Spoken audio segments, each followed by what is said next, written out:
Good morning for day 2 of being a tourist in Chad. Just woke up to some monkeys. They're causing all sorts of havoc already at 6 in the morning. It's kind of fun. You know, monkeys back where I'm at. We're going back to N'Djamena today and seeing what it's like to have your boots on the ground in a place like this that's just so widely unknown.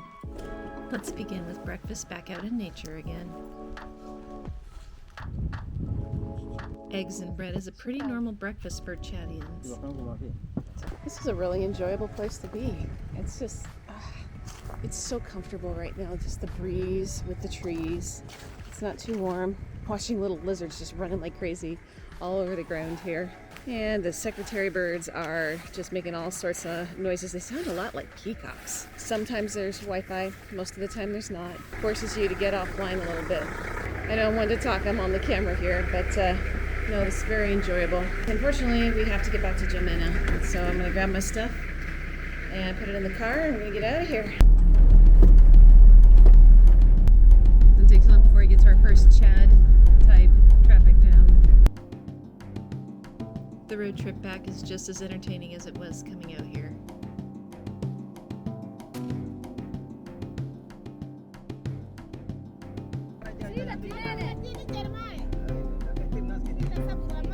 I guess we're taking some women to N'Djamena.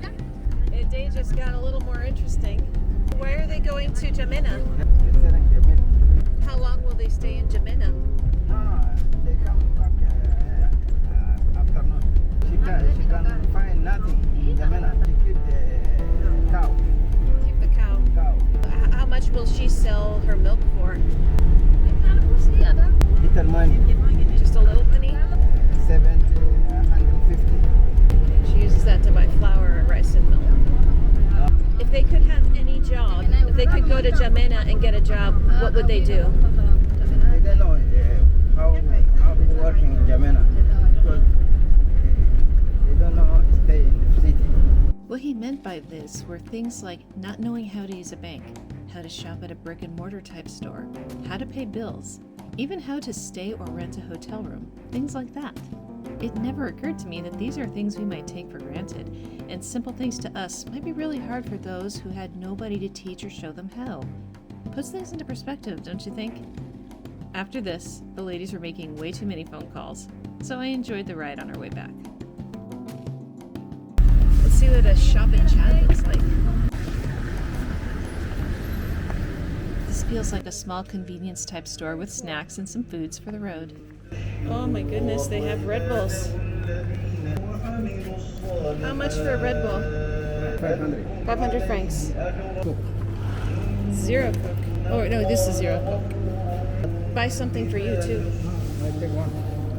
How much for milk? 2,000. 2,000 for milk? Okay. For a yogurt? 500. 500 for that. Olive oil, how much does this cost? 5,000. 5,000 francs. All these piggy mincings. I did offer to give some cold water to our guests here, but he said no, don't do that. So, alright. Got my Red Bull in Chad. I'm happy. Another hour or so, and we reach the market where the ladies will be selling their milk.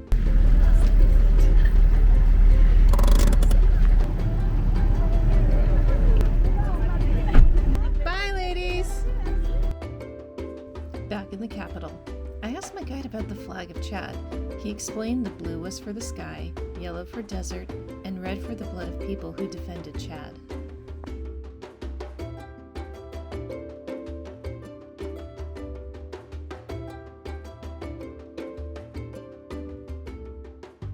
We arrived at a museum showcasing the Gobi village of the Kotoko people of Chad.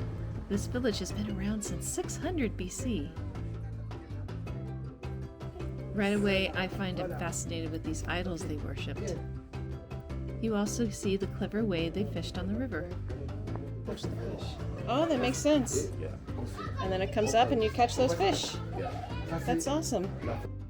And get to appreciate this artwork.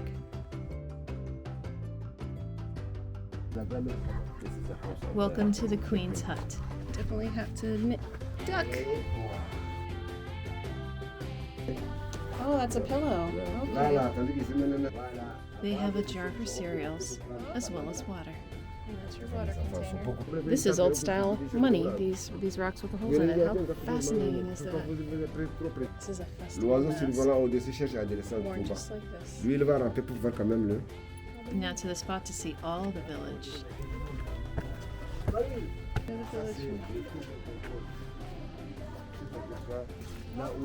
I guess during an extremely rain season last year, this kind of fell and broke down, so they're working on rebuilding it right now. Look at all the mud bricks they got going here. How long will it take them to rebuild this? Sounds like it's going to take about 2 weeks to get this done. They're waiting on some materials to arrive, otherwise it'll be done in just a few days. We finished up and set back on the road to a big market with a very special restaurant where I could try some of the authentic local fare.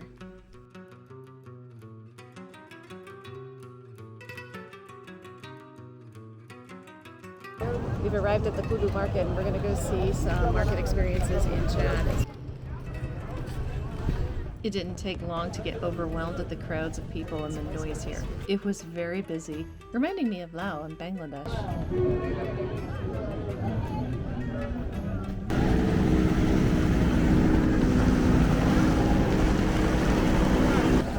It's about as loud and as rumbly as you might expect it to be.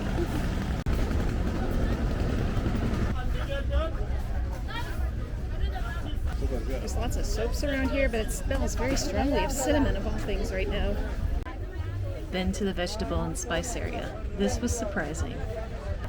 I just passed through the spice area and I have to cough and making me sneeze a lot. Yeah, all of us. It's a little crazy at this market. There's so many people and there's so many smells and things to see here.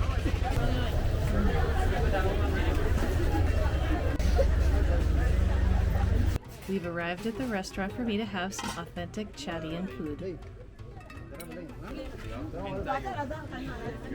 I'm going to have a spicy okra with rice for lunch. It's a very local dish and we're staying at a very local restaurant as a result of that.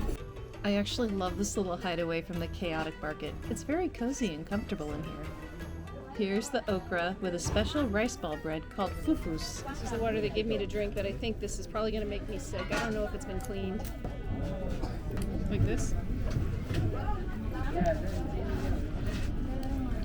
Yeah, and it's not spicy at all, so that's actually really good. And look, he's being so nice and fanning me. We all enjoy it together. So I saw this other guy at a restaurant trying this green sauce, and I guess this is hibiscus sauce.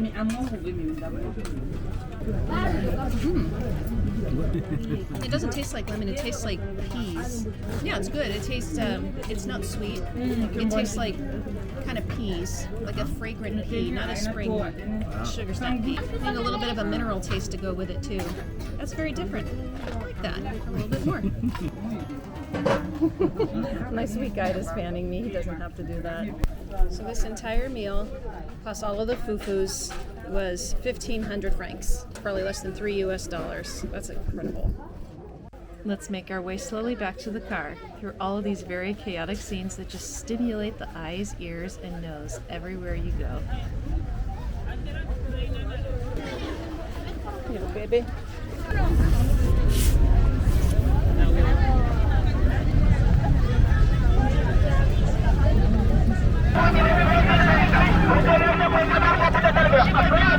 The salon there. Yeah. I actually don't mind visiting the markets like this because it's such a unique experience. It gives you an idea of what's popular to the locals. And for me, because of the stark differences from everything else, this is something that I really enjoy doing. Our next stop was across town, a handicraft market with all sorts of handmade artworks and trinkets made right here in Chad. Literally, everything here is handmade. Paintings, carvings, stoneworks, and anything else you might think of. Very cool. Including things like crocodile and snakeskin wallets, both things I definitely cannot bring home with me for obvious reasons to Westerners. These look like eyeballs.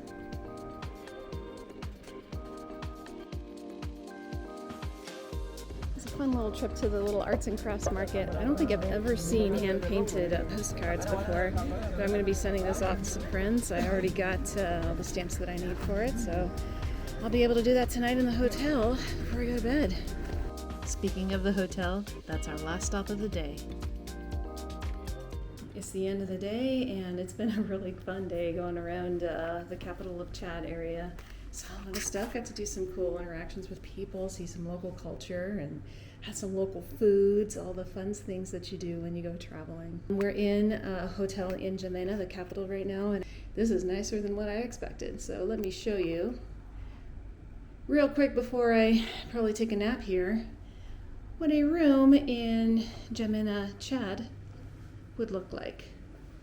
I mean, it's a nice hotel. They got the air conditioning going. Super appreciated. I think my thing says it's like 46 degrees Celsius outside, so it's probably somewhere in the 120s, 130s, I would imagine, Fahrenheit. Let's take a look at here. God, the shower and everything is even fancy and nice. And there are glass doors there. Hey, I am very, very happy with this room. I think it'd be fun to go for a quick walk and see what the rest of the grounds are like. Oh, that heat'll get you. Check out the grounds here. Got tennis courts and a volleyball court from the looks of it. Hey, that's kind of cool. Oh my goodness. I have to admit, jumping in a pool right now does seem really good, but so does taking a nap. Oh, no photos allowed, and that's probably appropriate, but there is a pool here, and it looks amazing. It is my last day in Chad. It was a very abbreviated and quick trip. This happened before the whole war in Tripoli was an issue. I was supposed to be here for 5 days, something like that, but Turkish Airlines had massively changed their scheduled flights, and I was not able to get a flight to Tripoli. I was not able to get a flight to N'Djamena, even close to the amount of time that I would need for what I wanted for both countries, so I had to split the difference. I was hoping to go to Lake Chad and go up to the Sahara and do some other stuff, but it just wasn't in the cards. But you know what? Let's be grateful we got to see a glimpse of Chad. I'm grateful I got to see Tripoli for at least a couple of minutes before, oh, thank you.